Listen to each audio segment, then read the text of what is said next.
ഇന്നലെ വൈകിട്ടൊക്കെ നല്ല അടിപൊളി മഴയായിരുന്നു. രാവിലെ ചന്നം പിന്നെ ചാറ്റലായി മാറി.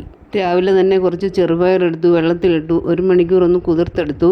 ഒന്ന് കുതിർന്ന് വന്നാൽ പെട്ടെന്ന് തന്നെ ഇത് വെന്ത് കിട്ടുമല്ലോ. അതിനാൽ കഴുകി വൃത്തിയാക്കി വെള്ളമൊഴിച്ച് അടച്ചു മാറ്റി വെച്ചു. ഒരു പാത്രത്തിൽ വെള്ളവും ഉപ്പും നന്നായിട്ടൊന്ന് തിളപ്പിച്ചെടുത്തു. അതിലേക്ക് കുറച്ച് അരിപ്പൊടി ഇട്ടു. അത് നന്നായിട്ടൊന്ന് മിക്സ് ചെയ്തെടുത്തു. പൊടി തണുത്തു വന്നപ്പോൾ മിക്സിയുടെ ജാറിലിട്ട് ഒന്ന് കറക്കിയെടുത്തു.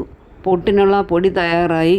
കുറച്ച് വെള്ളം മാത്രം വെച്ച് നന്നായിട്ട് തിളച്ച് വരുമ്പോൾ ഉപ്പും ചേർത്ത് അതിലേക്ക് ആവശ്യത്തിന് പുട്ടിനുള്ള പൊടി ഇട്ട് കൊടുത്ത് നന്നായിട്ട് തവി കൊണ്ടൊന്ന് ഇളക്കിയെടുത്ത് തണുത്ത് വരുമ്പോൾ മാത്രം മിക്സിയുടെ ജാറിലിട്ട് നന്നായിട്ടൊന്ന് അടിച്ചെടുത്താൽ നമുക്ക് പുട്ട് നല്ല സോഫ്റ്റായിട്ട് കിട്ടും. അങ്ങനെ നമ്മുടെ പുട്ടെല്ലാം ഉണ്ടാക്കി. പിന്നെ നമ്മൾ പയർ പുഴുങ്ങിയെടുത്തു. അതിലേക്ക് കുറച്ച് തേങ്ങാ ചിരകിയതും കൂടെ ചേർത്ത് കൊടുത്തു. പയറ് വെന്തതിന് ശേഷം മാത്രം നമ്മൾ ഉപ്പ് ചേർത്താൽ മതി. വേകുന്നതിന് മുമ്പായിട്ട് ഉപ്പ് ചേർത്ത് വെച്ചിരുന്നാൽ കല്ലിച്ചു പോവും. പിന്നെ വേകാൻ ഒത്തിരി ബുദ്ധിമുട്ടാണ്. അങ്ങനെ രാവിലത്തെ കാപ്പിക്കുള്ള പലഹാരങ്ങളെല്ലാം റെഡിയായി. കഴിക്കാനാവശ്യമായ പുട്ടും ഒരു പ്ലേറ്റിലേക്ക് എടുത്തു. കുറച്ച് പയർ പുഴുങ്ങിയതും അതിൻ്റെ കൂടെ ഇട്ടു. പുട്ടും പയറും ആയപ്പോൾ പപ്പടം കൂടി ആകാമെന്ന് വിചാരിച്ചു. കുറച്ച് പപ്പടം കൂടി പൊരിച്ചെടുത്തു. അങ്ങനെ പഴമയുടെ രുചിയിൽ രാവിലത്തെ ബ്രേക്ക്ഫാസ്റ്റും കഴിച്ചു.